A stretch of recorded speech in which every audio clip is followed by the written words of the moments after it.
Hi, friends. I'm Veronica, and I'm part of the East County Stronger Memory Group. Before I get started, though, I want you to know that this is day 30 of our presentation, and I'm doing the last Power of 10 journal prompt. Okay? I worked in healthcare for decades.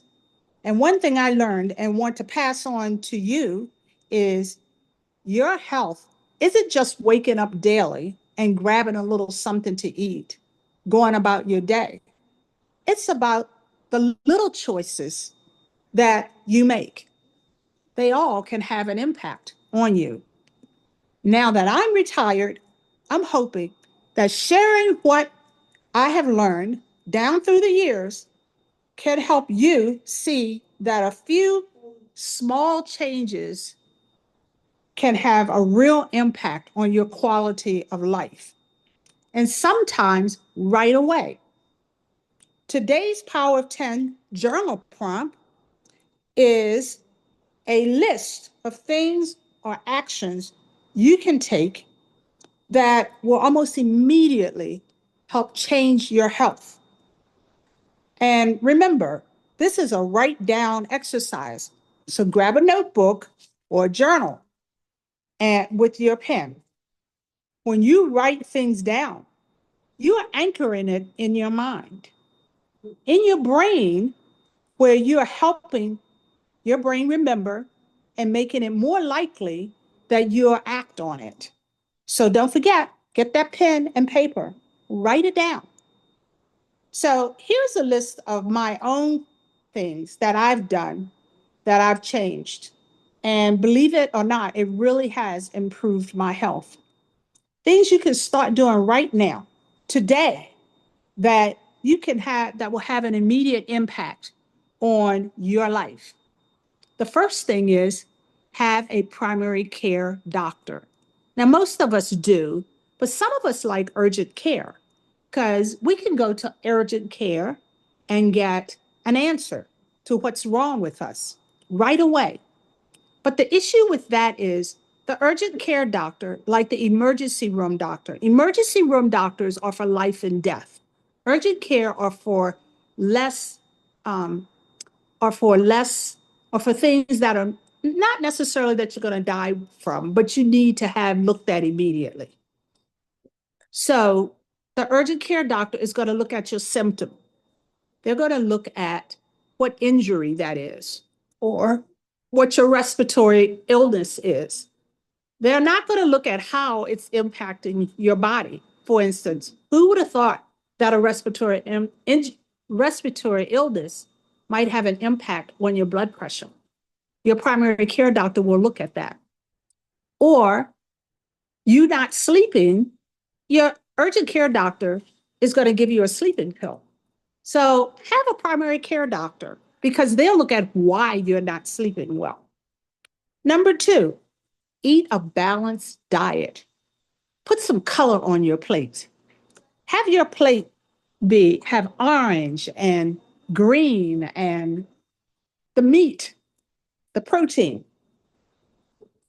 The protein, increase your protein intake because you will learn that as you get older, you have less muscle mass.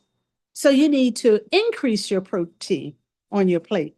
And if you're wondering how much protein, a deck of cards is about the size of 4 ounces. That's the amount that we usually like to see on your plate. Decrease your sugar and get rid of processed food. That's number 3.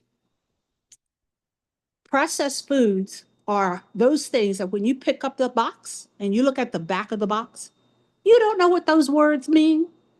If it has words that you don't recognize, or it tells you that it has sugar as the second ingredient, then that's processed and not good for you.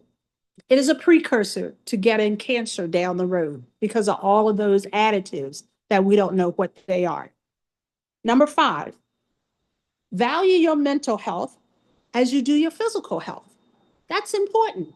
You find yourself depressed, not feeling good, low, tell your doctor, tell somebody who can help you, because having a focus on the fact that you're mentally needed some help is important, and it can have an impact on your life.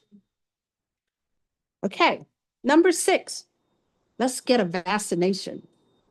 A lot of us don't believe in vaccines. That is your choice. But believe me, they don't cure you or keep you from getting an illness. What they do is they keep your illness down to a minimal or less impactful. So even though we don't like the idea of the COVID vaccine, it can prevent us from being in the hospital with COVID or on a life support system. So think about it. Pneumonia, shingles, the flu vaccine, those are all important. Number 7, we need 7 to 9 hours of sleep each day. 7 to 9 hours.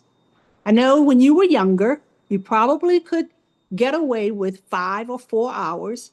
It catches up with you. 7 to 9 hours will keep some of the wrinkles away and make you feel much better. And then let's talk about how we drink.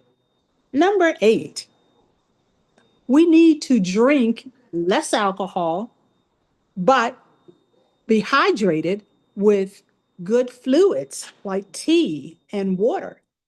70 to 50 to 70 ounces a day is good, or 2 to 2.5 liters per day is what is required and will make your body feel much better. It has an impact on your bowels. When you stay hydrated, you have less issues with constipation.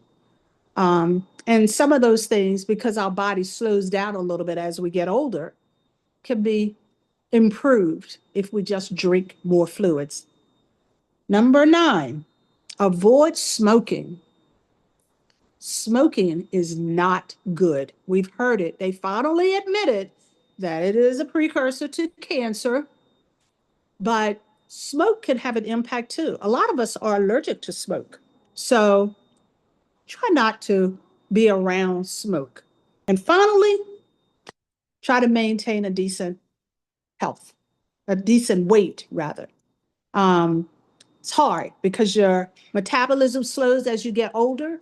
So add some exercise. And walking is exercise. Even though we don't think of it as an exercise, it is. So if you're walking every day a block, try to add a half a block more. That will have an impact on your health. Now it's your turn. Take a few minutes and write your own list of 10 things you can do to improve your health.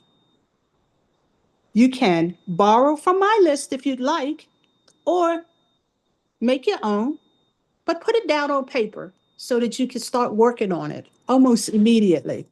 That's how you lock it in and remind yourself that you have the power to make changes starting today.